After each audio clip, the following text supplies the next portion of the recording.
Right, greetings everybody. Robin here from Courage is the Cure. It's the 11th of August already. This morning we're going to be talking about the eSafety Commissioner, Miss Julie Inman Grant. She appeared on the ABC. See you in a jiffy. Strength of a woman world on her shoulders. Fight through the noise when the world gets colder. 832, got the grit, got the fire. Watch her rise, watch her come higher.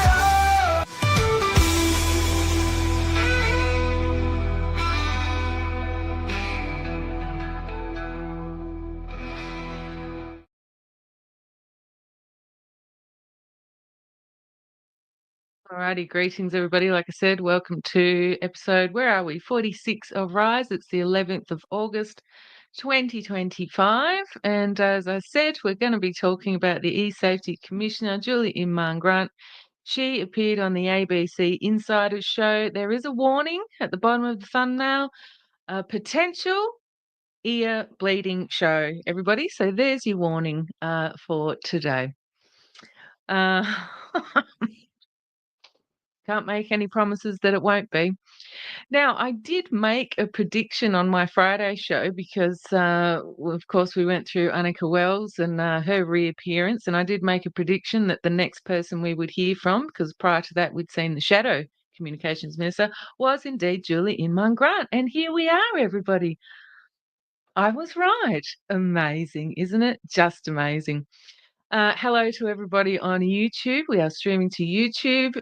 Must remind myself, community guidelines and standards, not censorship. So hello to all of you. And hello to everybody on Buy Me a Coffee. Thank you for supporting Courage is the Cure, because I'm 100% crowdfunded. Very special, important reason to remain independent. Well, shall we just get going, everybody?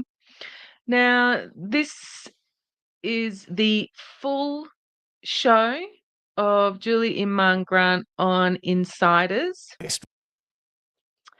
And because I have seen clips about the place on social media, particularly on X, and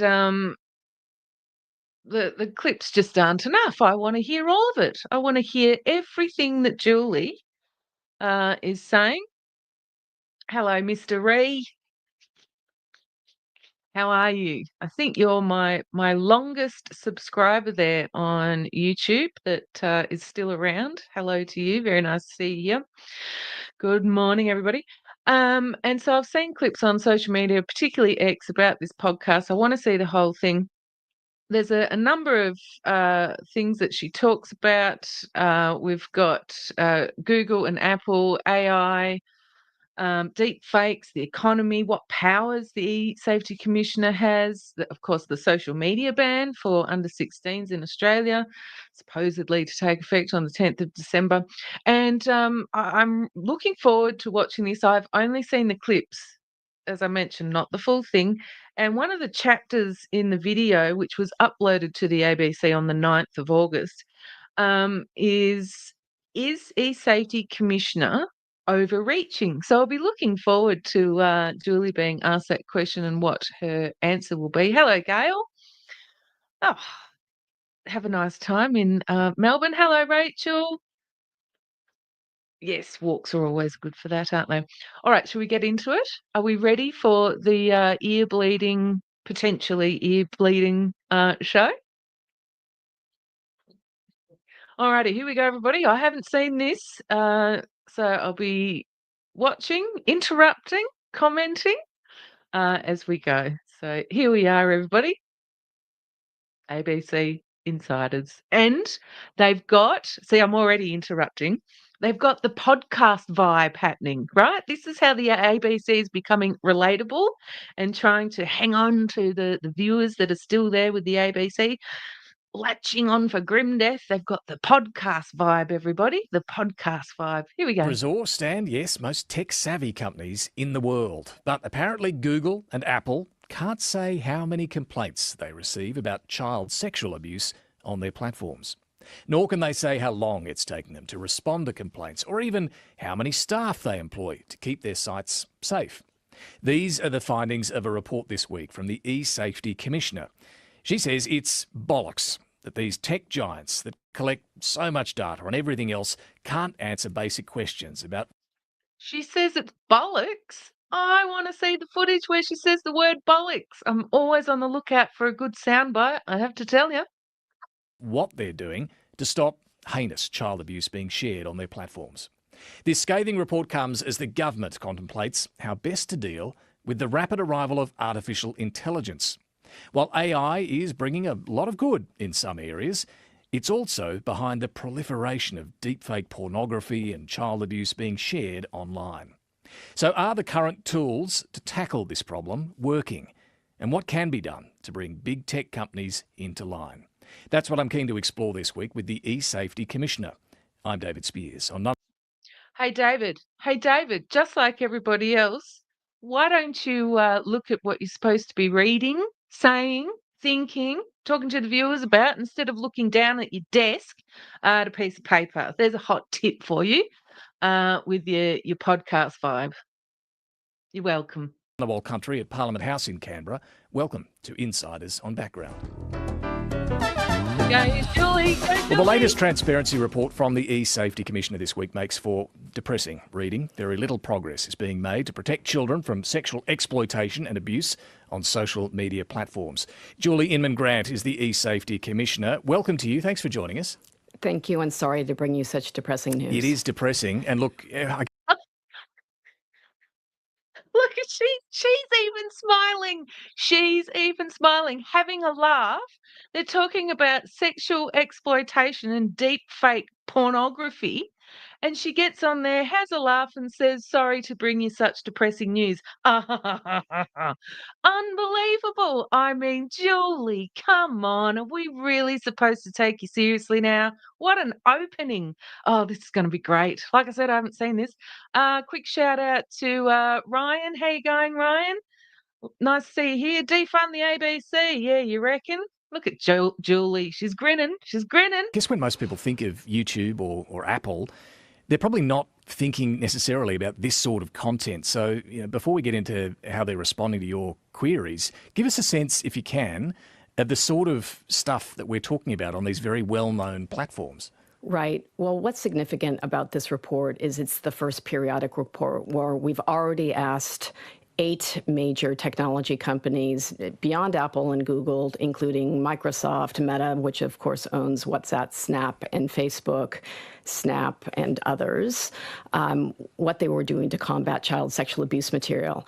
It's important to remember that there have been technologies available like photo DNA for more than 15 years, which allows these companies to easily identify particularly known child sexual abuse material on their platforms.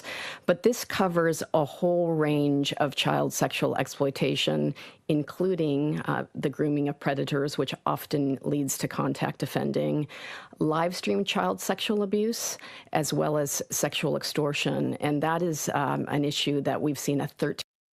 What? Live streaming child sexual abuse. Can somebody please put it in the comments if you've come across live streaming child sexual abuse on YouTube, Facebook. I'm not on Snapchat or TikTok. You can live stream to Substack. Please, somebody, has anybody actually come across that? We're supposed to take this person seriously. 1,500% increase in targeting young men by overseas criminals. And you've been asking them, I guess, for a few years now to give reports on what they're doing about this, the steps they're taking to stop this proliferation. From looking at this report this week, it does seem that Apple and Google are the two. What, are they just ignoring your questions? Well, they are ignoring some very important and specific questions, but they're also failing to, what we say in the tech industry, is eating their own dog food. They've developed some very amazing technologies, Apple with neural hash and Google. Remember, people, we mustn't ignore Julie, and particularly the big tech platforms. What does it mean, eating your own dog food? I've never heard that expression before. I've heard the expression, dogs eating their own vomit, but not eating their own dog food. Please explain, Julie. With Content API, they're using on some of their services, but by no means all of their services. So what are these technologies? What can they actually do? So these allow them in a privacy-preserving way to identify known child sexual abuse material. It hashes and creates a numerical value that then can be added to databases like those held by the National Center for Missing and Exploited Children and applied on these services so they can instantaneously pick up, thousands, if not millions, of child sexual abuse that might be stored or shared on their platforms and services. So these are well-established technologies. And what's great about AI is there are new technologies that are allowing them to scale more rapidly and with more accuracy, but they're choosing not to use them. So they're not using them, on YouTube? They're not using them on YouTube. They're not using them on iCloud. There are elements of iMessage they're not using on some of the mailing applications. She's just said mailing, iCloud, YouTube. I just asked the question, has anybody actually seen this sort of content being live streamed? Child abuse material.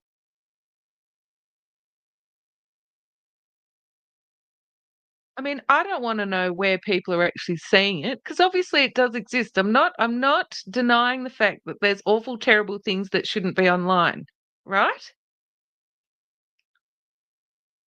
But your everyday Australian who this ban and all of these important questions from Julie that she's demanding from big tech is supposed to protect the children of Australia. So many where are people seeing this? And she's just said that Google and Apple won't answer her questions about how many children are being harmed.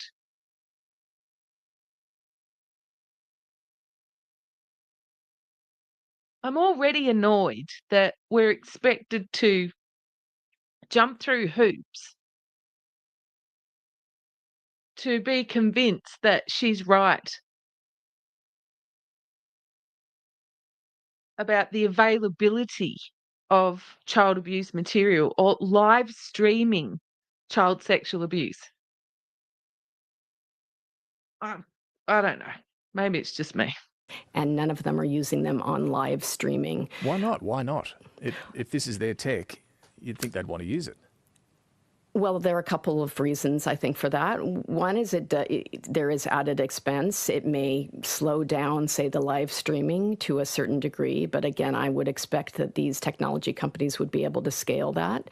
But what's more concerning to me is they're not willing to tell us really basic questions, fundamental trust and safety questions, like how many trust and safety personnel do you have? If you've got job descriptions and a payroll system, you can tell me how many people are working on trust and safety in this. Love, how about it's none of your business? She wants to know how many people big tech platforms have in their trust and safety departments. Since when are you well, you're the appointed censorship czar. They won't tell me. She doesn't like to be ignored. Doesn't like big tech companies not answering a question. What kind of real powers that we're not aware of have they given to Julie, where she is so self-righteous to say, they're ignoring me, they won't tell me? I don't think we know half of Julie's job description, in my humble opinion. Simple fact of the matter is Once Elon Musk came and took over Twitter and turned it to X, we showed in some of our first transparency reports. Yeah, she used to work for Twitter, by the way. I think somebody might have their knickers in a twist, maybe. Maybe not. That they cut up to 80% of their trust and safety and public policy people, which isn't a very good signal to shareholders or for brand safety and advertisers. And that was at Twitter or X, but what about the others? Did they follow suit to a degree in winding back that sort of safety support? That's precisely what happened. Once the Band-Aid was ripped off, there was a much more quiet firing, and Meta started first. I wrote them a letter, then Sir Nick Clegg, and basically said, we want to make sure that you're keeping your trust and safety and your local Australian representatives here, because we need to make sure that we're able to communicate with them about regulatory concerns. So that slowed it a little. But for instance, we saw in the New York Times on June 9th of this year, they got a hold of one of YouTube's guides around content moderation, where they indicated they were rolling these policies back to leave about 50% more content on. So more harmful content, which when a company is trying to argue to the Australian government, for instance, that it is educational and safer than the other platforms, is hard to argue when you're rolling back those trust and safety personnel and the policies to keep more harmful content there. Are there any? Can I just remind people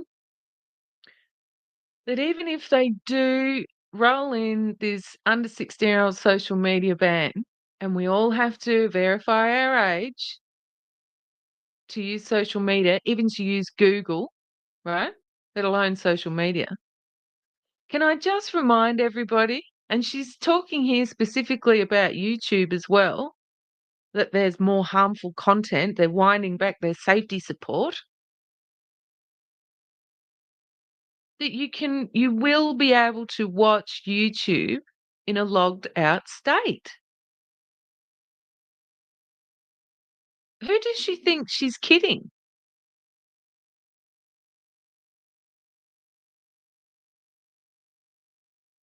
Platforms doing the right thing, in your view? They're platforms you can point listeners to say, actually, these guys are getting it right.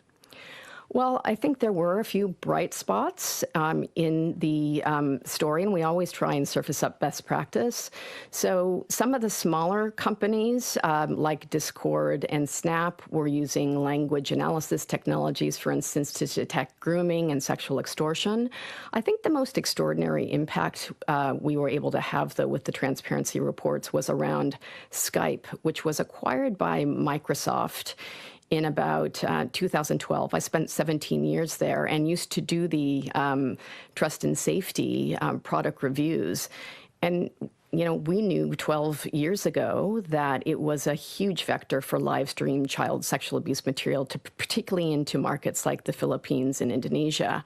And so when we got the transparency report So, again, we're talking about countries that are probably, I don't want to make assumptions or assertions about particular countries. And again, the question, where are people seeing that here? She's mentioned, some Southeast Asian countries where, people go on particular holidays to do particular things in those particular countries. We know that happens.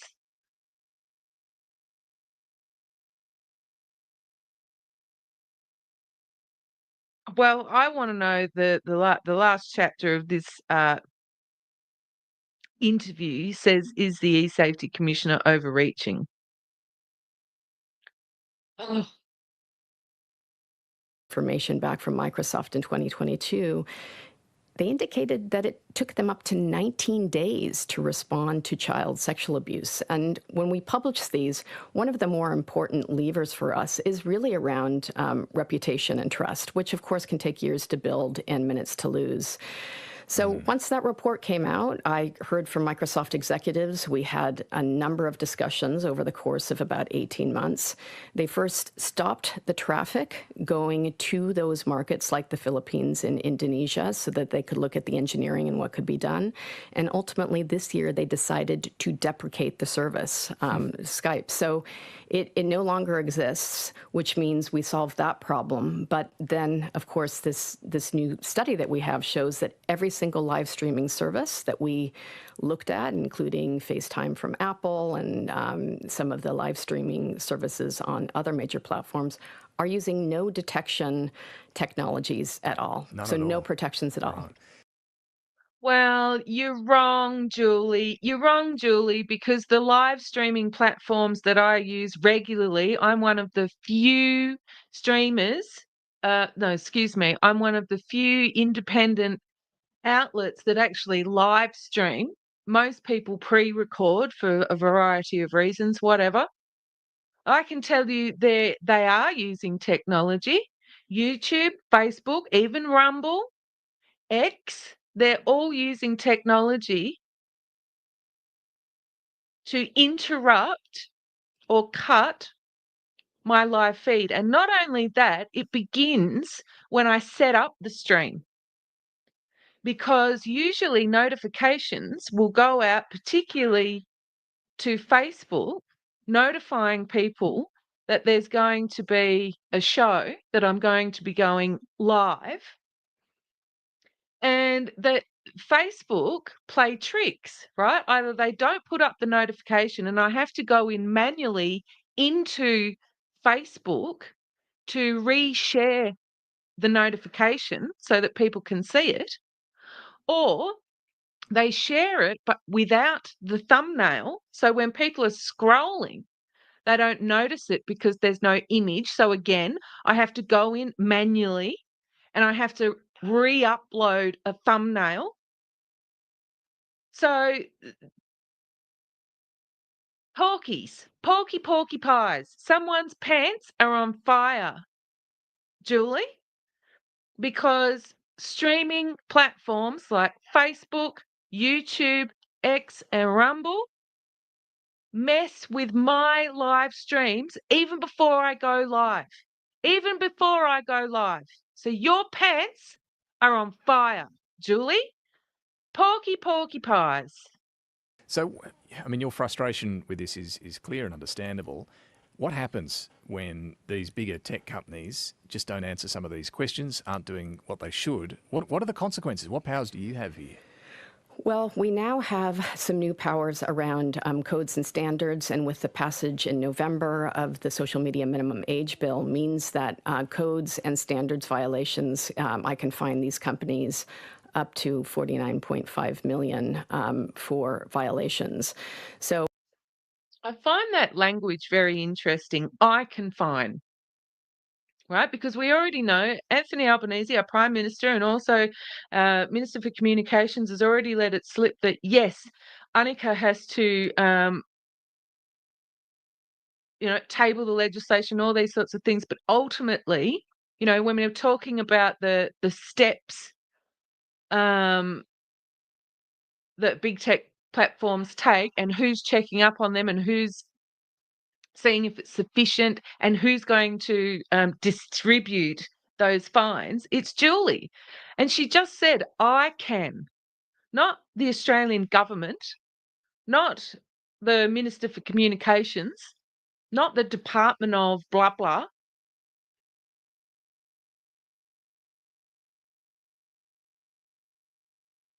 I think we are not aware of Julie's job description at all. We have not been informed what her job description is and what her actual powers are. I mean, like I said, a language there, I can. we've just put together an enforcement task force and are looking at the platforms that we are going to target. But, this is not just, we'll end up playing a game of whack-a-mole. We're just one small country with a relatively small regulator. If you look at Ofcom, which is the UK sister regulator of ours, they just set up their Online Safety Act in 2023 and already have double the staff. So they've got about 500 people to our 250. Oh dear. So the UK, so she not only doesn't like it when big tech platforms ignore her questions and won't answer her, is she a little, probably butthurt about Elon buying X and being sued by X and all the other people? Ofcom. Oh, they've got more staff than Julie. They've got double the staff, everybody. Double the staff. Poor Julie. She wants some more money for the eSafety Commission. Hey, poor Julie. Oh. So to take on not only this many powerful companies, but if you think of the broader universe of websites and dating sites and gaming platforms and wily perpetrators, we really need a lot more global regulatory coherence and partnership to tackle this. Yeah. Yeah, we do need more regulatory coherence. I mean, on YouTube, the ads on YouTube, there's ads for alcohol and there's ads for gambling. And even when I've noticed on YouTube Kids, which has certain safety guards there, whether or not they're sufficient, whether or not people agree with them, not my point. But even on YouTube Kids, I've seen ads for gambling. How about we take care of those things, Julie? Instead of trying to censor people, collect their digital data, force kids to go back to watching TV so that you can program them. No, understandable. I want to ask you about, artificial intelligence you mentioned there and the tools that can be helpful in trying to stamp this out. We are seeing regular stories, though, of the role AI is playing, particularly at the school level, kids creating deepfake porn content of other kids in their classes, sharing that or even selling that to others. How serious has this problem become? I think we've reached a crisis point. In 2020, we started our Tech Trends and Challenges programs, and we did a brief on deepfakes. And at that time, just 5 years ago, it took a lot of computing power, a high degree of technological expertise, and a lot of images to create a credible deepfake. So that's why we started seeing celebrities being targeted initially. But today, the technology is so accessible and virtually free that So, Julie, I've got an idea for you. Why don't you make these apps only downloadable for people with a credit card? Or use your digital ID there to make adults prove their age. I mean, this is nonsense. We know this has nothing to do with protecting kids. It drives me insane. Absolutely drives me insane. Hello, Robert. Yes, that's about right. That comment there, that is about right. She doesn't care about the kids. Give me a break. Yes, Rachel, too much money in alcohol and gambling ads. Exactly.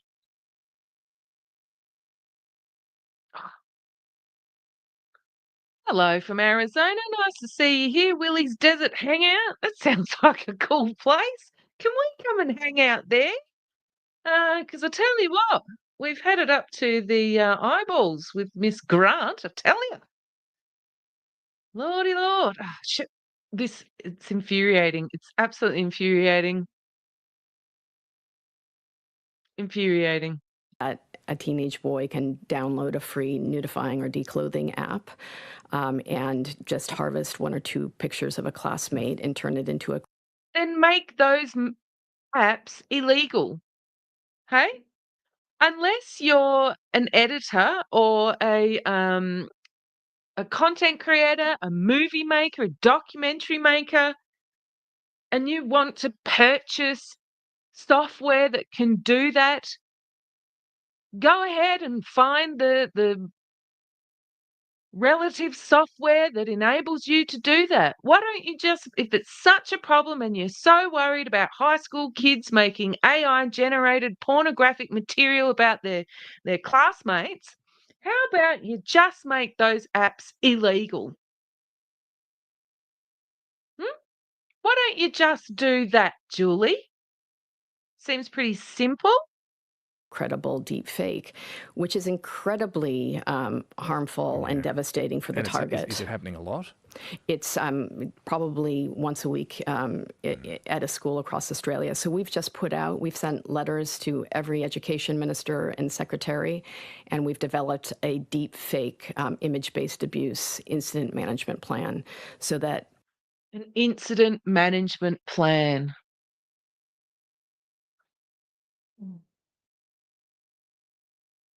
Okay. schools know how to deal with this, when to call the police, when to report to eSafety. We have an image-based abuse scheme where we have a 98% success rate in terms of getting this content taken down. And one of our areas of enforcement focus is around declothing and nudifying apps or other AI apps that are being used to generate synthetic child sexual abuse material. Are the laws adequate here? I know some states. Well, Julie, she just said schools know when to report this. Teachers are only required to report certain types of abuse when it happens at certain times, in certain situations. I just interviewed a parent whose child was abused at school, and the teacher didn't report it because they weren't required to, so they didn't.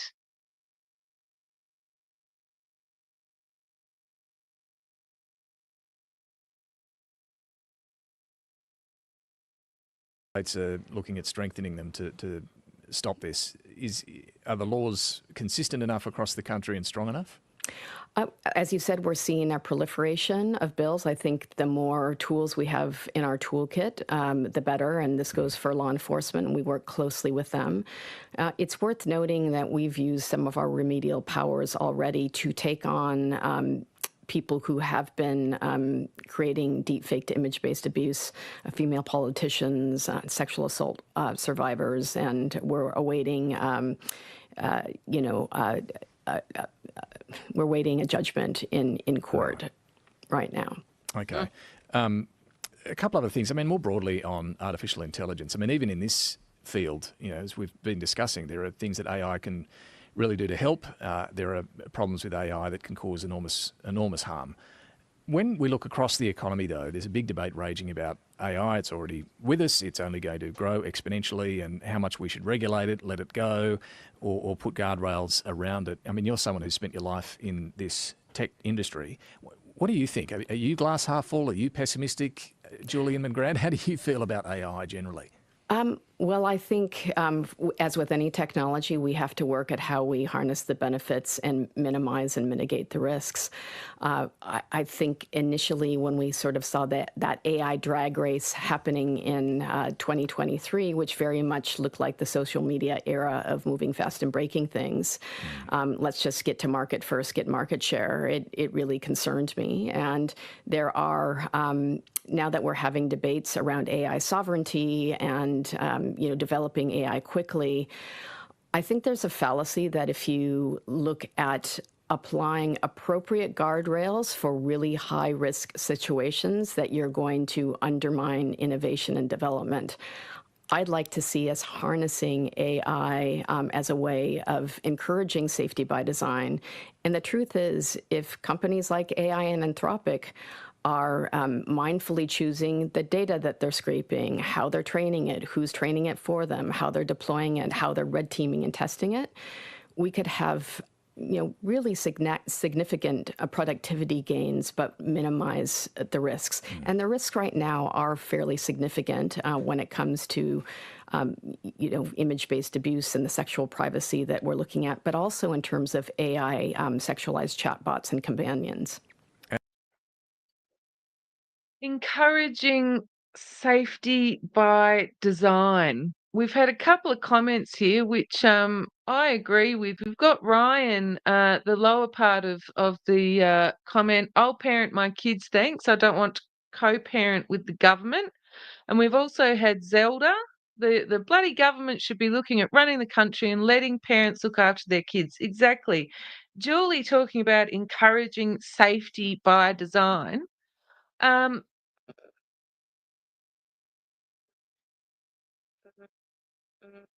we're being taken out into the back alley and having unspeakables done upon us.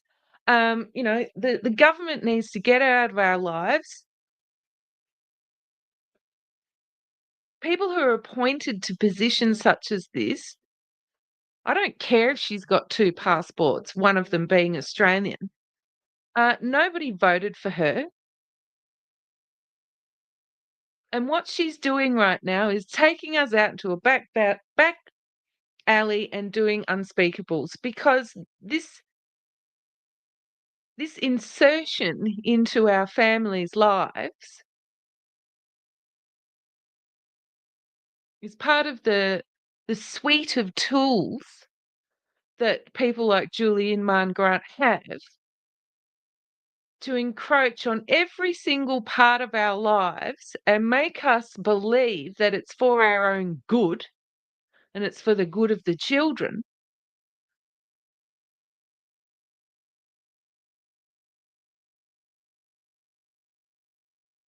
when we all know that's not what they're doing at all. They want complete control of every aspect of your life, not only your digital information, but your ability to conduct your daily business in the future on the internet, because most things encourage people to download an app and conduct their business digitally. And they want to be able to what? Have control over that as well. Talk about carbon. You drive too many times outside your village, you fly too many times overseas. Hmm? Who knows? They're going to restrict your access to your bank account and therefore restricting your ability to, I don't know, service a mortgage, have a nice life, freezing people's bank accounts. They're already doing that. Encouraging safety by design.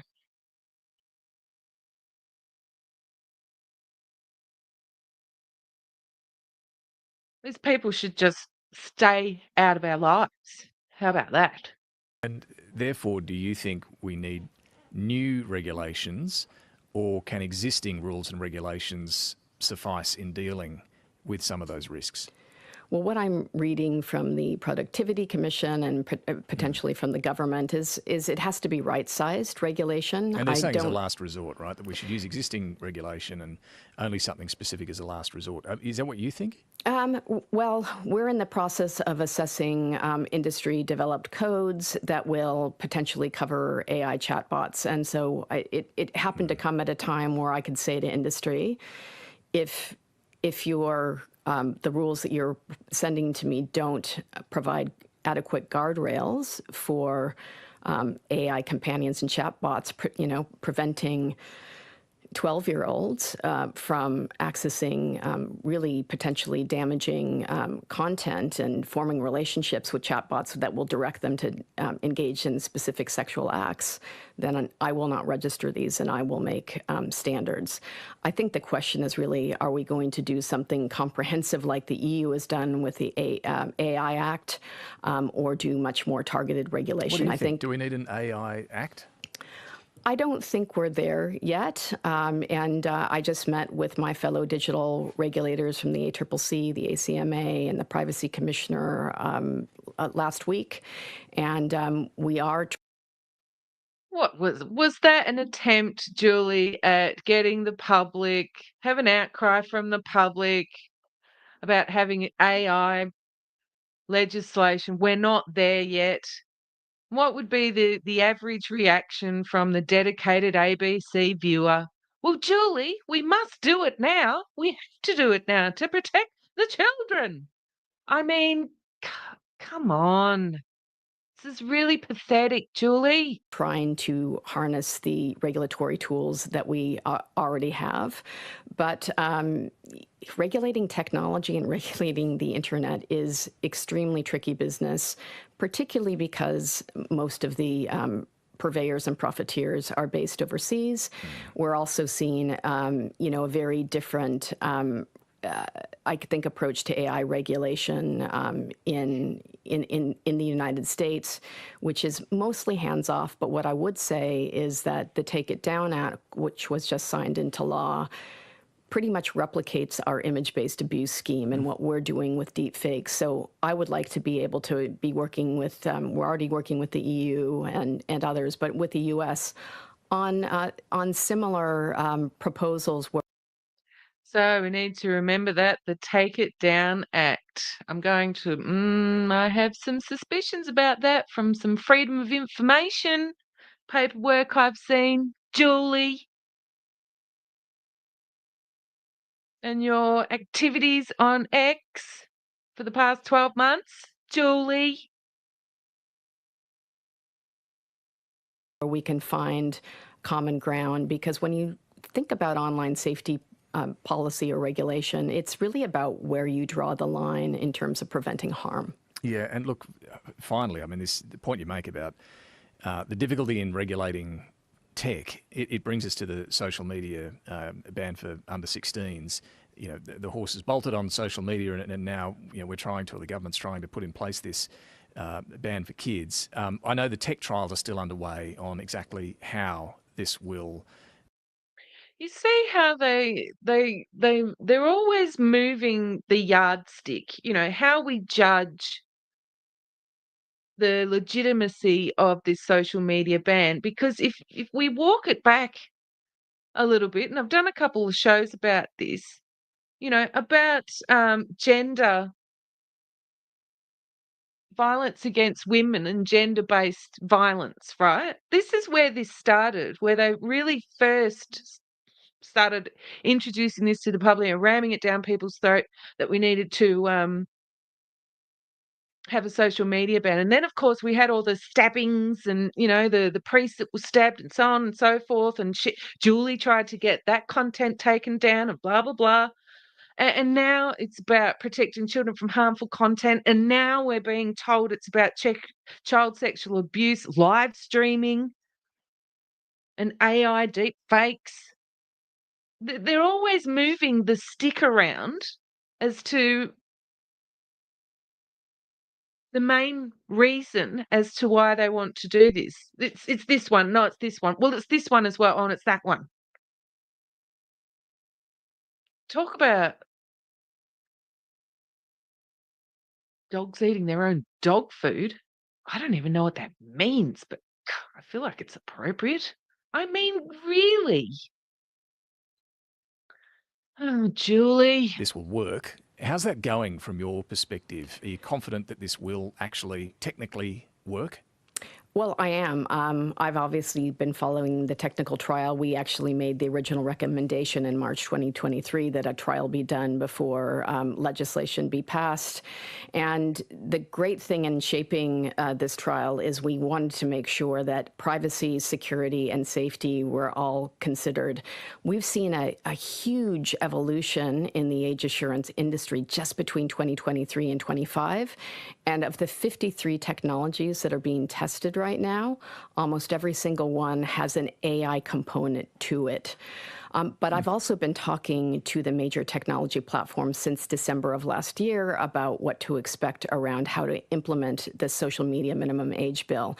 Some of them are more likely going to use proprietary tools that they've developed inside around Here we go. Is she going to answer the question? Why are you doing these age assurance tests? Why is the Australian government paying for that? Are the big tech platforms actually going to use that? And if not, why are we doing those tests? Julie, please tell us more. We haven't been able to get an answer about this. Around age inference and AI tools that they're using internally, and may supplement that with these third-party tools.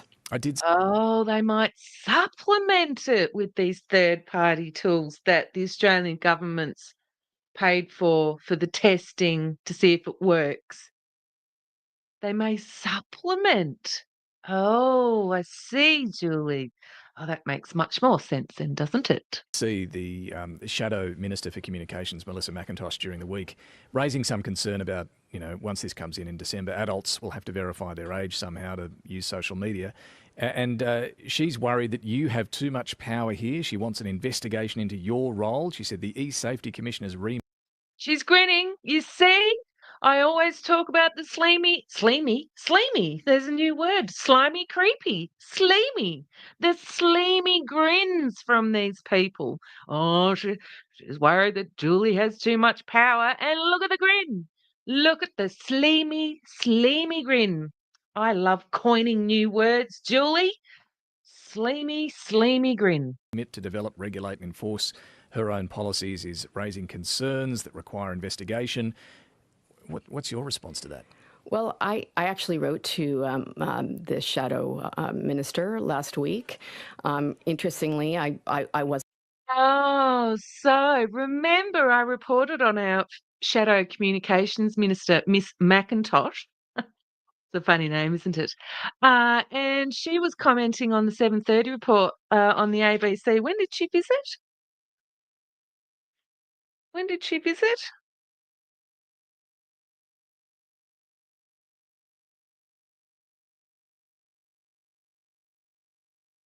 July 24th. And the shadow communications minister, Miss McIntosh, said she had put in a request to have a meeting with Julie because she really wanted to talk to Julie about the under 16 on social media ban. And she put in a request. It's not just as easy as picking up the phone and go, "Hey, Julie, want to catch up for a coffee and have a bit of a chat?" No, you've got to put in a request. Well, we've just heard it from the horse's mouth that she's written back to the shadow minister. She's written back. That's all you get from Julie is a nicely worded letter. Oh, Miss McIntosh, I'm so sorry your request to have a coffee and a chat with Miss Julie was denied. Chat denied, everybody. Chat denied. Appointed by the coalition government. The eSafety Commissioner was created by the coalition. The online safety codes that she thinks I'm overreaching on were a coalition development voted on by the entire parliament. But there's a fundamental understanding, I believe, about how the codes work. The codes that were submitted to me by the search engines are the industry's codes. I just need to determine whether they meet appropriate community safeguards to register them, and that's what I did. So there was no overreach here. I'm implementing and using the powers that were given to me by Parliament, and I would say if there were. All right, we need to dig up when these powers were given to Julie, what it is. As I said, we're not privy to her full job description. I don't want to have to go and look for that now. Concerns about how the technical implementation happens, those would be questions or criticisms that would be better directed towards the industry bodies that created the codes. Fair enough. Look, Julie Inman Grant, you have a big job and a lot on your plate. I do appreciate you joining us to There's that sleamy grin. go through it all this week. Thank you. Thank you for having me. And if you have any thoughts on this conversation, drop us a line, insiders@abc.net.au. No, thank you. No, I won't. I've made my own comments here. Can we get that sleamy grin again? Is she grinning? What a gross thing. Anyway, sleamy grin. Well, there you go, everybody. Eh? Astounding. Absolutely astounding. Teresa, the government can't give powers they don't have themselves. Yes, I noticed you were making a comment about the Constitution before. I didn't star that one. Should have. Just because they were voted on doesn't mean you're not overreaching. Yes. Hello, Pam. Strange that keeps happening to you, Wayne. Oh, having a conversation there. People of power. What are the powers? What are the relevant policies? She's losing a few court cases at the moment. Exactly. So obviously the powers that she purports to have to be able to do this, that, this, and that about censoring people, removing their content, demanding they remove their content. She has lost a number of cases, hasn't she? Very good point. People are power. So, what are these powers and relevant policies that she thinks she has but continues to lose in court? Amazing. Absolutely amazing. Yes, sleamy. I think that's a good word. We did have Big Booty commented that we definitely need a for your safety button in the Karen voice, please. I'll try to do that. I did try to make an overlay for the screen that was a back alley alert, but it didn't work. I couldn't make it work. I need one of those sound suites. But anyway, for your safety alert in a Karen voice, I can do that. We'll see how that goes. Um, what else did we have here? Another really good question. We'll say goodbye to Julie now. Let's have one more try, see if we can get the grin. Oh, there's a grin for you, everybody. See you, Julie. Thanks for joining us today. Love your work, Jules. Okay, let's remove Julie. We did have a good couple of a question and a good couple of answers. Rachel, can anyone please give me a good search engine to use besides Google that I can use come December when the requirements to verify your age on Google Microsoft come into effect. We do have Valerie's commented Brave. Yes, I know a lot of people that use Brave. That's one you can use. We've got Gary has said DuckDuckGo. Pam uses Brave. So yes, people, have a look at some new browsers that you can use.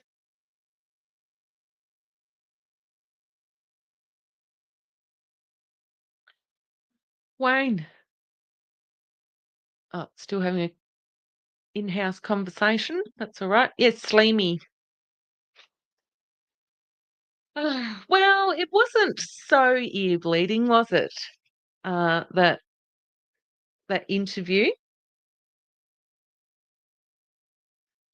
I tell you what, everybody, Annika was much more infuriating to watch.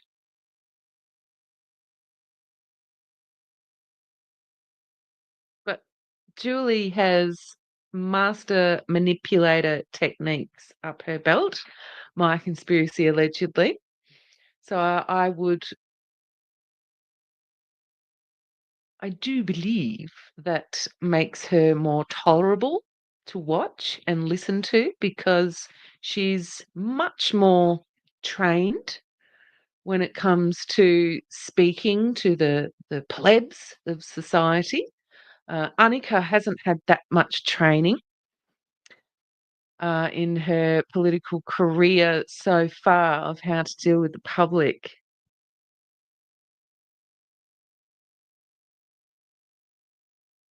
more effectively.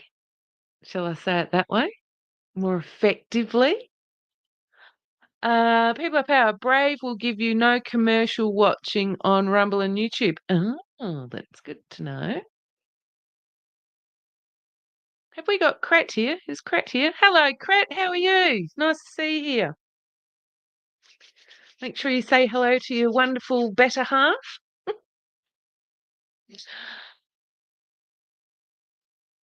Yes, yes. it's funny how they're taught how to communicate, isn't it? Master manipulator.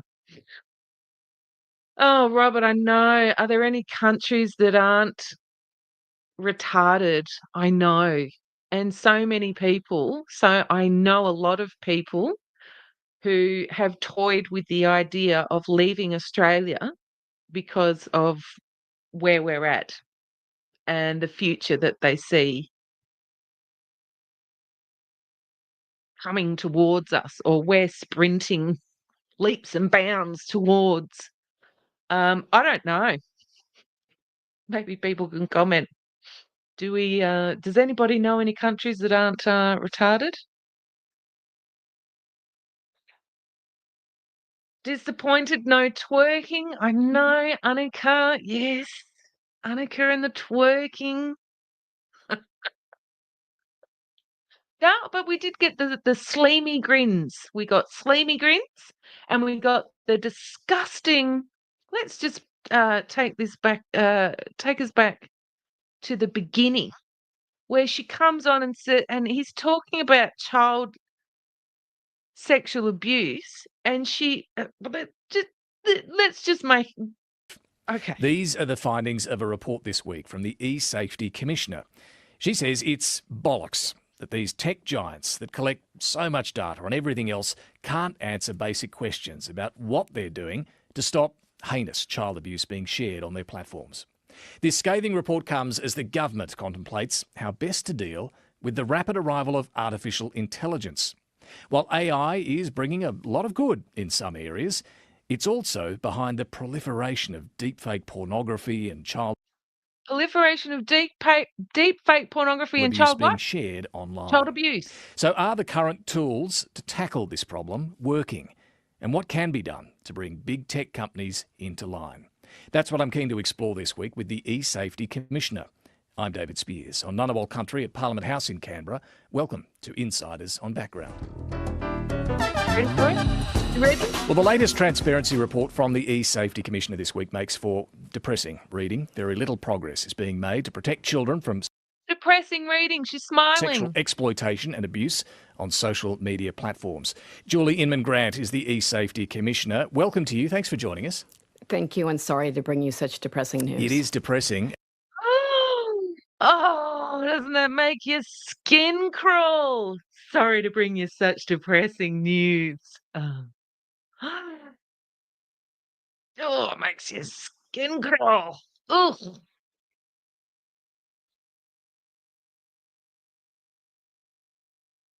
Sleamy. Sleamy. Definitely sleamy. Big Booty makes you wonder if all those rumours about Gate and Hillary are true. Yeah, what are they getting ahead of? Oh, can't ask questions like that, Big Booty. Gee whiz. No, you can't ask those questions. August 31st, pro-Australian rally. Wear a slogan on your shirt, no to digital ID. Yes, well, I was on an interesting X space the other night, and I don't know. I know one of Courageous Secure's valued audience members was listening to that X space, and apparently there was some sort of problem with the X space because it finished rather abruptly. Quite sure what that was about, but it was fun anyway. Brody, Pornhub apparently doesn't need digital ID, but front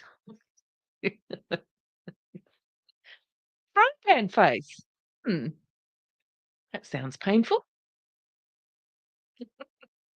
Oh gosh. So we had Annika with the twerking, and sorry to bring you disappointing news from Julie Inman Grant on the podcast Insiders with a sleamy grin, because they're just those kind of people. Amazing. Well, I don't know if I've got any predictions for what's going to come up this week. I think they've really hammered it since Annika reappeared. She's alive on the 30th of July, and now we've had this uploaded to ABC Insiders on YouTube on the 9th of August. There has been a lot of talk over the past 2 weeks about this social media ban, so I think they might give it a break for a little bit of a while. They'll show us something else that's much more important. Maybe Machinta Allen and her machete bins. They should have just saved some money and done a machete buyback scheme. It would have been cheaper than those bins, in my humble opinion. Machinta Allen, she's got it round the wrong way there. So I think they might lay off for a bit because they've been going hard at it for the past 2 weeks, seeing as though we had everybody missing in action for the longest time. I think they might lay off for a little bit, have people continuing to ask questions but not give any answers, just like poor Miss McIntosh, Shadow Communications Minister. She didn't get a meeting, a coffee and cake with the Commissioner, eh? Oh, that's disappointing. Poor Miss McIntosh. I do feel for her there. Bodie, comments got deleted on Tube. If I said ring your local member and say no to digital ID, probably, but somebody could ring Annika again and see if they've bothered to change their recorded message. Because she previously was the Minister for Aged Care. Last time I called, they hadn't bothered to change it, but I've got other things to do today than call Miss Annika. Yes, we need another warning. Well, people of power, I did put a warning on the thumbnail, which does say down the bottom. Oh gosh, I've got all sorts of things on the screen. Ear bleeding show. I should have put potential ear bleeding show. It wasn't that bad though, was it? Not that bad, not compared to Friday's episode with Miss Annika. I don't think so anyway. Not so bad, but I'll have to make one as per Big Booty's suggestion about a for your safety in a Karen voice. I'll have to do something about that. Tiger Lily, not everyone relies on benefits or privileges, so let's see how this works out for those who are autonomous. Yes. Alrighty, everybody. So there we go. That is Julie on Insiders with the podcast vibe. We're going for the podcast vibe. Slamy grin, and also bringing depressing news with a smile from Miss Julie Inman Grant. Amazing, everybody. I'm thrilled to hear from Julie again. All righty, everybody. So yes, my prediction is they'll lay off it for a bit because they've been hard at it for 2 weeks. Everyone's been out there now. They've had the Shadow Communications Minister, Communications Minister, we had Julie Inman Grant, we've had Elbow. They've all been out in front of corporate media cameras for the past 2 weeks. Now they'll give it a break. That's my prediction. All right, everyone. I wish you a wonderful day, and I'll see you all very soon. Once again, make sure you stay relentless and watch out for those slimy grins, everyone. See ya.